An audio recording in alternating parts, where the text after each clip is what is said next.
Okay, so for those of you guys who have followed my channel for a while, you know I'm not a big fan of Forbes.com. More specifically, I'm not a big fan of Forbes' writer Scott Mendelson, who I would argue plays the role of being a Disney shield. Many would argue that he's a Disney shill, but again, I think shield is probably more of an appropriate term because he does everything he can to defend them. And in this particular case, he's trying to argue about Batman and not Star Wars is responsible for the start of the Hollywood blockbuster that kind of put us in this weird space in regards to IPs, right? And it's an odd piece because it says why Batman, not Star Wars, was the box office blockbuster that ruined Hollywood. Yeah, uh, yeah. The whole article is an interesting one. I don't know if I'd say it's interesting to read, but it's interesting the kind of thoughts that he comes to on this one. So essentially what he's trying to argue is that today is the 30th anniversary of Tim Burton's Batman, a movie that I still remember going to see in the theater when it opened. I still remember being wowed by it, and I still to this day love it, even though I can spot a lot of glaring flaws in the filmmaking process, predominantly because it was Tim Burton's like second feature film, and or second or third other way. It was early in his career, and he hadn't quite established the aesthetic that he's known for yet. But it still was fun to go back and watch because Michael Keaton was great, Kim Basinger was great, and of course Jack Nicholson was fan freaking tastic. The movie was a hit on all fronts.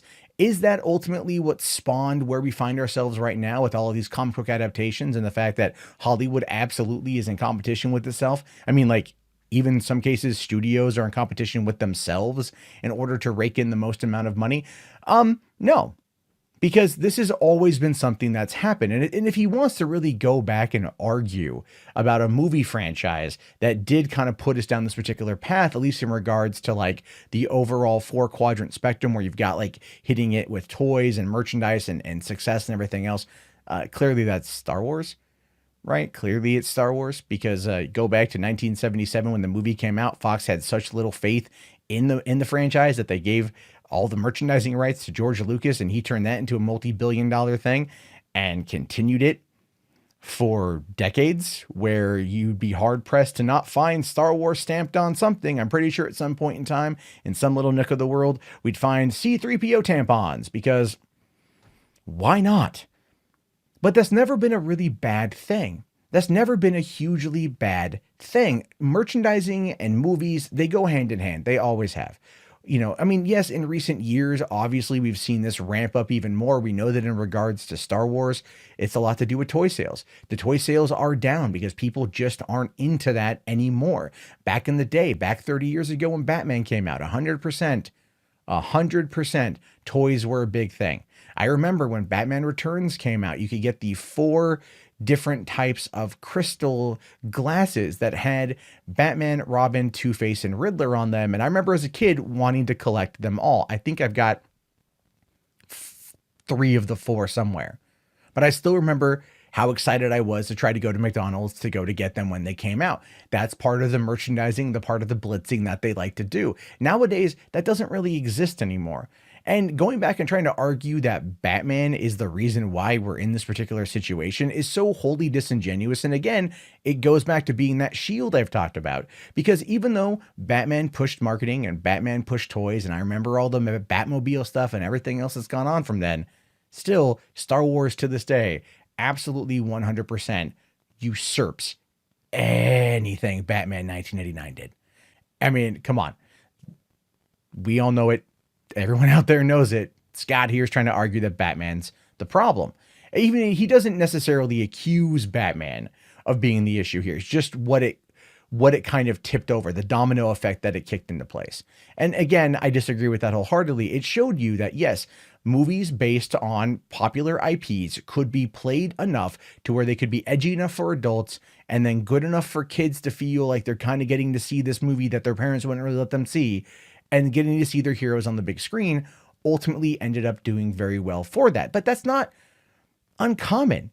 That's not uncommon at all. I mean, book adaptations were a thing back in the day. They still are a thing. These adaptations are nothing new to Hollywood. Putting it in comic book form that allows, us to go back and look at look at characters from like the 1950s and 1960s that were really popular back then and get them brought to the big screen with modern day technology that can actually replicate the types of powers and characters that we see in these comic books is always going to be profitable and popular, because as technology increases, it does kind of become Uncanny Valley, the series. And people like to go for the spectacle. It's the experience. It's like I say about Avatar. A lot of people out there like to bitch about Avatar being a bad movie. It's not. It's a mediocre film. It's okay. But the thing is, you don't go for the story with Avatar. You literally go for the experience. So much so that Disney created a ride out of it at Disney World, and it's really damn popular because of the experience that it recreates around Avatar. And now that they have the distribution rights to Avatar, again, I fully think that they're going to be playing this up as well.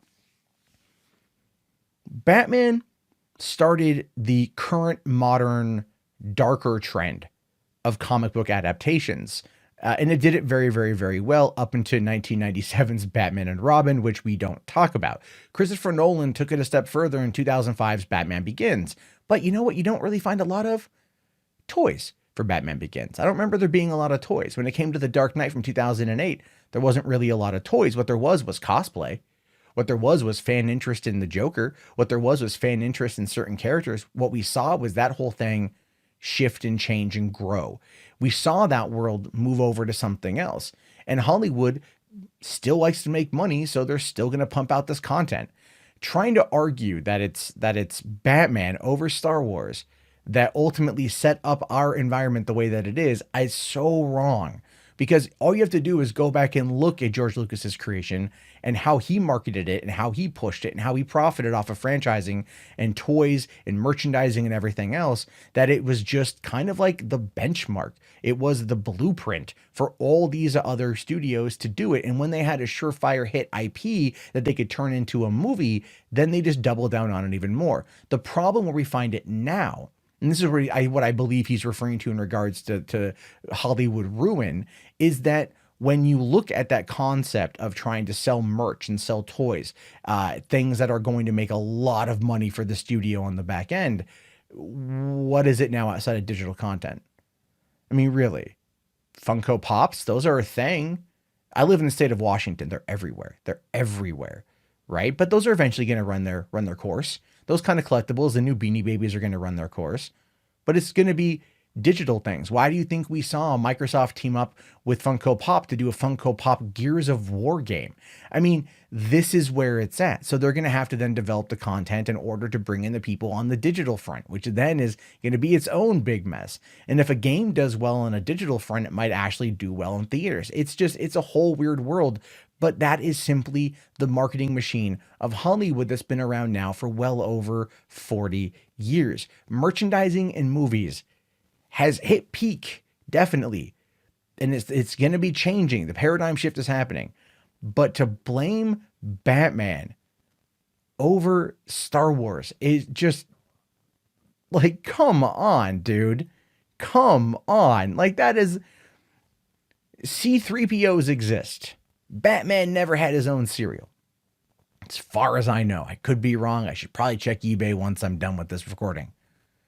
But like I said, where Hollywood is right now is so reliant on trying to get to other parts of the world, opening up into new marketplaces, that merchandising might do well over there, but they're hoping to get the people in those theaters, in those countries in, because that to them is their saving grace. Not necessarily better storytelling that can create an experience that people will come back multiple times for. And well, they did that with Endgame, but that was because of loyalty and longevity. And that worked out really, really, really well. If you want my honest opinion, that's kind of where it's at, is establish a lineage, establish a line of characters, of films, very character-driven stuff, get the right people involved, tell really good stories, trust your filmmaking team, and the money will follow. But going back and trying to target a movie that's 30 years old because it merged out some stuff and it did well 12 years after Star Wars is just really dumb. And it just goes to show you precisely why Mendelsohn doesn't know what the hell he's talking about most of the time. Anyway, those are my thoughts on this one. I want to know what you guys think about it. Let me know down in the comments below.